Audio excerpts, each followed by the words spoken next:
नमस्कार, आप देख रहे हैं न्यूज़ 9 भारत और मैं हूं आपके साथ अशोक चौहान। देश और दुनिया की तमाम खबरों पर आइए डालते हैं एक नजर। आज आम आदमी पार्टी की तरफ से एक प्रेस वार्ता का आयोजन किया गया। वार्ता के बाद कार्यकर्ताओं के साथ की गई बैठक में आगामी चुनाव के मद्देनजर सभी विधानसभा क्षेत्रों में टीम मजबूत करने के लिए कार्यकर्ताओं के साथ वार्ता की जा रही है और ग्राम स्तर पर होने वाले पंचायत चुनाव के मद्देनजर जितने भी दावेदार हैं, आम आदमी पार्टी की तरफ से उन लोगों को चिन्हित कर पार्टी की तरफ से सिंबल दिया जाएगा।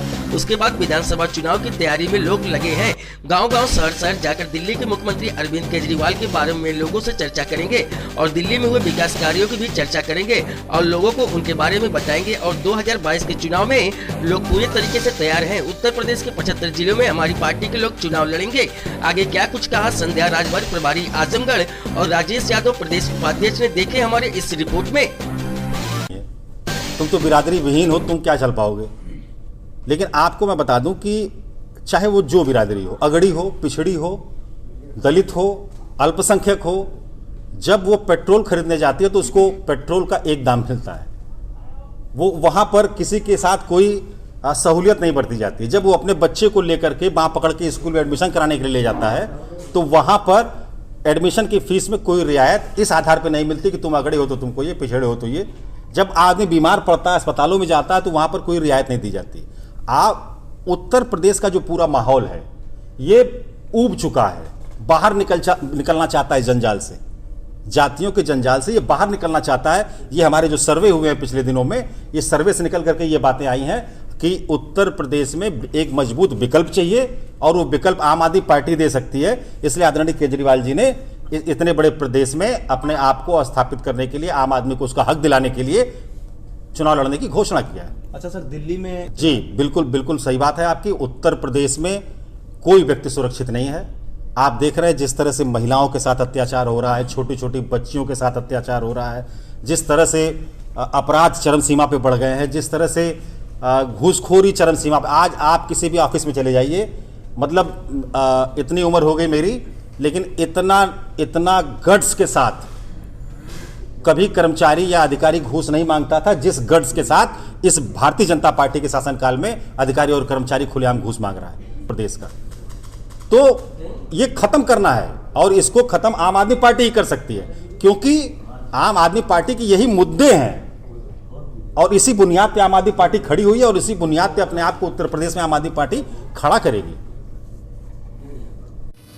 सभी पत्रकार बंधुओं को मेरा नमस्कार। आप सभी लोगों को मैं बताना चाहती हूँ कि जैसे कि आप सब जानते हैं, माननीय अरविंद केजरीवाल जी ने 2022 का विधानसभा चुनाव लड़ने का ऐलान किया है और उसी के संदर्भ में सभी 75 जिलों में प्रेस वार्ता हो रही है और संगठन को मजबूत बनाने के लिए आज की ये मीटिंग रखी गई है और इसी पे संगठन को जैसे मजबूत बनाना है, उस पर चर्चा पर चर्चा करना है। तो आगे हम लोग इसी तरीके से काम कर रहे हैं। जी नेक्स्ट, कार्यकर्ताओं से आप किस प्रकार से तैयारी के लिए उनके अंदर जोश भर रहे हैं कि चुनाव में क्या किया जाएगा, क्या व्यवस्था है, एजेंडा क्या है? जी एजेंडा तो देखिए, दिल्ली में जिस तरीके से माननीय अरविंद केजरीवाल जी ने काम किया है, पूरी दुनिया उसकी सराहना कर रही है। और आपको एक चीज़ बताना चाहती हूँ कि जब ट्रंप जी यहाँ पे आए थे तो उनकी मैडम ने दिल्ली के स्कूलों को देखने की इच्छा जाहिर की थी। तो सिर्फ वहाँ के स्कूल ही नहीं बल्कि स्वास्थ्य को लेकर अगर देखा जाए तो वो भी अपने आप में बहुत ही अभूतपूर्व काम किया है वहाँ पे। और वहाँ की जो बिजली, पानी, महिलाओं को सुरक्षा को लेकर है और देखा जाए तो विकास के सभी मुद्दों पे उन्होंने काम किया है। तो हमें अपने जो कार्यकर्ता हैं, जो उत्तर प्रदेश के लोग हैं, वो इस चीज़ को जान रहे हैं कि उत्तर प्रदेश में जिस तरीके से काम हुआ है उसी तरीके से, उसी आधार पे हमारे उत्तर प्रदेश में वो सारी चीज़ें आनी चाहिए। और ये उत्तर प्रदेश की जनता की मांग है कि अब की बार उत्तर प्रदेश में आम आदमी पार्टी की सरकार बने। मैडम, आजमगढ़ में सपा बसपा का हमेशा से गढ़ रहा है, उसमें आपकी क्या रणनीति आजमगढ़ की रहेगी? सर, बहुत अच्छा क्वेश्चन किया आपने।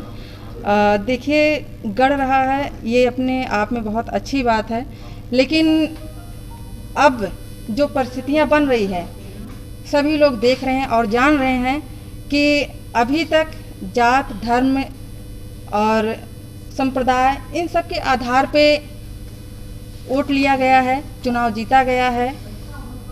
और अब जो समय आ रहा है इसमें सभी लोग जात धर्म से ऊपर उठकर मुद्दों की राजनीति कर रहे हैं, मुद्दों पे चर्चा कर रहे हैं। वो चाहते हैं कि हमारे बच्चों को अच्छी शिक्षा मिले, अच्छा स्वास्थ्य सुविधाएं मिले। तो इससे कोई फ़र्क नहीं पड़ता कि अभी तक गढ़ रहा है तो हमेशा गढ़ बना ही रहेगा, उस गढ़ को भेदा जाएगा। और आम आदमी पार्टी ने जिस तरीके से काम किया है तो मुझे लगता है कि लोग इसको पसंद करते हैं और चाहते हैं दिल से कि आए यहाँ पे अपनी आम सरकार आदमी बनाएं। पार्टी की तरफ से उत्तर प्रदेश में क्या मुद्दा जो विशेष मुद्दा देखिए वही सब है जो दिल्ली में हुआ है, और कुछ अलग से मुद्दा नहीं है। जो एक आम इंसान की मूलभूत सुविधाएं होती हैं, शिक्षा को लेकर, स्वास्थ्य को लेकर, मैं बार बार इस चीज़ को इसलिए कह रही हूँ क्योंकि देखिए एक आम आदमी की ज़रूरतें क्या होती हैं, यही सब चीज़ें होती हैं। क्योंकि वो चाहते हैं कि हमारे बच्चों को अच्छी शिक्षा मिले, अच्छी स्वास्थ्य सुविधाएं मिले, जो कि हमारे उत्तर प्रदेश में बिल्कुल भी नहीं है। भ्रष्टाचार है, कहना चाहती हूँ कि है तो सारी चीज़ें, लेकिन नीयत नहीं है सरकार की करने की। तो एक साफ नीयत वाले लीडर की, एक नेता की, राजनेता की ज़रूरत है, जो कि सिर्फ माननीय केजरीवाल जी ही कर सकते हैं। किसानों के साथ किस प्रकार से खड़ी रहेगी आम आदमी पार्टी? किसानों के साथ देखिए शुरू से आम आदमी पार्टी खड़ी रही है। संसद में जिस तरीके से माननीय सांसद जी ने किसानों के समर्थन में विरोध जताया कि सरकार गलत कर रही है, ऐसा नहीं करना चाहिए। और मुझे लगता है माननीय सांसद जी के ऊपर जितना केस किया गया है अभी तक विपक्ष में किसी के ऊपर नहीं किया गया है। उसका एक अहम कारण यही है कि वो बोलते हैं कि ये चीज़ गलत हो रहा है और पुरजोर तरीके से बोलते हैं। और अभी आपको बताना चाहती हूँ कि हमारे माननीय अरविंद केजरीवाल जी इस बात को बार बार कह रहे हैं कि किसानों की जो मांगे हैं उसको स्वीकार किया जाए और किसानों के समर्थन में जो कुछ भी हो पाएगा हम हमेशा खड़े रहेंगे। डिप्टी सीएम केशव प्रसाद मौर्य जिस तरह के दिल्ली संभालने के बाद उसके क्या करेंगे? देखिए केशव प्रसाद मौर्य जी की जो बातें हैं, जो वक्तव्य हैं, जो उन्होंने कहा, उसको तो देख के सुन के यही लगता है कि ये चीज़ें एक जिम्मेदार व्यक्ति को नहीं कहना चाहिए जिस तरीके से उन्होंने कहा है। और अच्छी बात है कि उन्होंने, चलिए ठीक है, कहा 2022 का इलेक्शन आम आदमी पार्टी ने यहाँ पे लड़ने के लिए कहा है, तो मुझे लगता है कि उल जुलूल चीज़ें बोलना शुरू कर दिए हैं। कहीं ना कहीं उनके अंदर ये बौखलाहट है।